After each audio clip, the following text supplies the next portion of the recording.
सर्वात आधी तर स्वागत आहे तुमचं माझ्या चॅनलवर। आज तर हिवाळा म्हटलं की आपण मेथीचे लाडू, डिंकाचे लाडू करतो। सर्वांच्याच घरी हा पदार्थ बनतो। तर बघा, मी त्याच्यासाठी 2 चमचे आधी तूप घेतलं। तसंच मी डिंक घेतला आहे 50 ग्रॅम आणि खायचा डिंक आहे हा। तर याला मी छान तळून घेते। आधी तूप व्यवस्थित गरम करून घेतलं आहे। त्याच्यानंतर मी 100 ग्रॅम बदाम घेतलेले आहे, त्याला पण छान हलकाशा तळून घेते। आणि 2 चमचे तुपात सगळ्यात भरपूर काही होऊन जातं, जास्त तूप नको आहे। बघा, मी काजू घेतले आहे, ते पण 100 ग्रॅम आहे। ते पण मी आता त्याच्यासोबत शेकून घेते। त्याच्यानंतर मग मी काळे मनुके घेतले, ते पण 100 ग्रॅम। असं करून पूर्ण हे जवळजवळ 1 किलो प्रमाणाचे लाडू होतात आहे। नाही म्हटलं तरी हे लाडू आता हिवाळ्यात खाल्ले जाते, त्याच्यासाठी की डिंक हा आपल्या हाडांना चांगलं मजबूत करतो। तसंच याच्यामध्ये जे जे पदार्थ वापरले जाते ते पदार्थ सर्व तुमच्या थंडीमध्ये बॅलन्स करणारे असते आणि तुमच्या शरीराला हेल्दी बनवायसाठीच असतात। बघा, मी खजूर घेतला आहे खारकेच्या जागी। खजूर छान मस्त असा अख्खाच तळून घेते, नंतर त्याच्यामधनं बिया काढते। कारण खजूर तुपामध्ये तळून घेतला अख्खा की लवकर नरम येतो आणि फटाफट त्याचं बिया काढल्या जाते।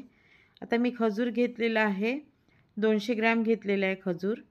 तर बघा व्यवस्थित, आणि मखाणे घेतले। मखाणे फक्त मी 50 ग्रॅम घेतले, जास्त नाही घेतलेले आहे।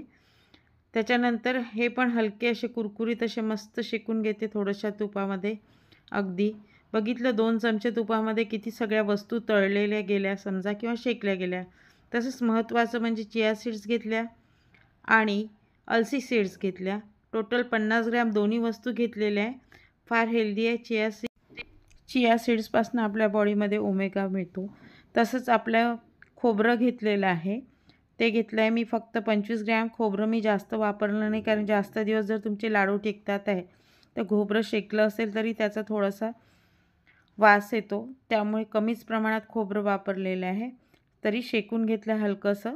तुम्हाला पाहिजे तर जास्त 100सोबत 100 ग्रॅम घेऊ शकता, मी जरा कमी वापरलेलं आहे। तर बघा, आता याच्यानंतर पुन्हा 2 चमचे तूप टाकते आहे।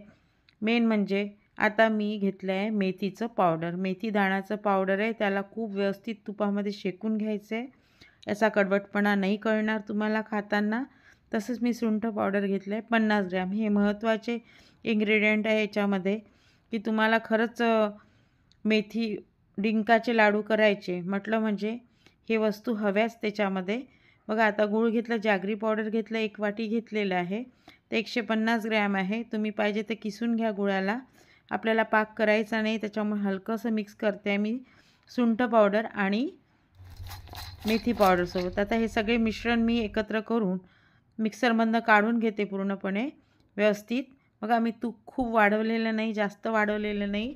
आणि हे चिया सीड्स आणि तसंच अलसी सीड्स होते, अलसी सीड्सचे पण खूप चांगले असतात तुमच्या बॉडीसाठी। आपण घरी नुसत्या शेकूनसुद्धा खातो, म्हणजे आपल्या शरीरात वात वगैरे असेल तर याची हेल्प होते तुम्हाला अलसी सीडची।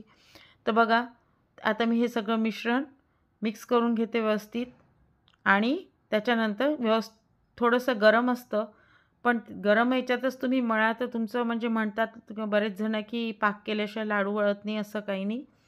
तुम्ही हे मिश्रण पावडर करून घेतलं आहे, त्याला व्यवस्थित मळायचं आहे पूर्णपणे। बघा, मळून घेतलं आणि लाडू फटाफट वळल्या जातं, असं काही नाही की पाकाचीच गरज आहे। छान लाडू वळल्या गेले। तुम्ही बनवा आणि मला सांगा ही रेसिपी कशी वाटली। Thank you so much. भेटूया पुन्हा।